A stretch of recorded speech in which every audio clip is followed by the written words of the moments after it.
गज़ा और फ़लस्तीन में इस वक्त मज़लूम और महकूम मुसलमानों के जो हालात हैं वो किसी से मख्फी नहीं है। मुसलमानों से उनकी बुनियादी ज़रूरियात छीन ली गई हैं, न खाने के लिए, न पीने के लिए, न ठहरने के लिए, न रुकने के लिए, न सर छुपाने के लिए, हत्ता कि अपने उनके करीबी उनसे छीन लिए गए हैं।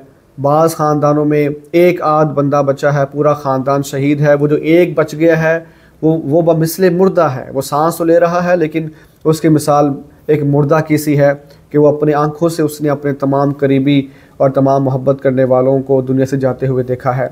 और बाज़ ख़ानदान ऐसे हैं कि कोई भी ज़िंदा नहीं बचा है।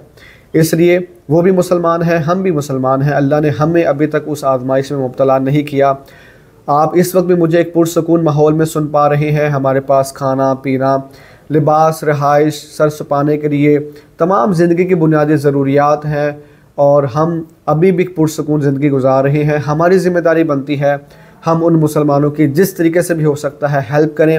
नंबर 1 तो उनके लिए दिल से हर नमाज के बाद दुआ करें। नंबर 2, आपके अतराफ़ में जहाँ कहीं कोई तंजीम, कोई इदारा उन तक सेफली इमदाद पहुँचा रहा है, मैक्सिमम आप अपनी तरफ से पार्टिसिपेट करें, उन तक इमदाद, माली इमदाद पहुँचाएँ, राशन पहुँचाएँ, बुनियादी ज़रूरियात पहुँचाएँ।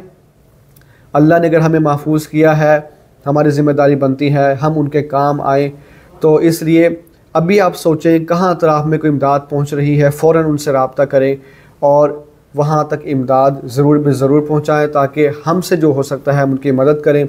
अल्लाह से दुआ है अल्लाह ताला उम्मत मुस्लिमा पर इस वक्त जो एक आज़माइश आई हुई है, अल्लाह उन तमाम मुसलमानों को सब्र दे जो दुनिया से जा चुके हैं, उन्हें जन्नतुल फिरदौस में आला मकाम दे।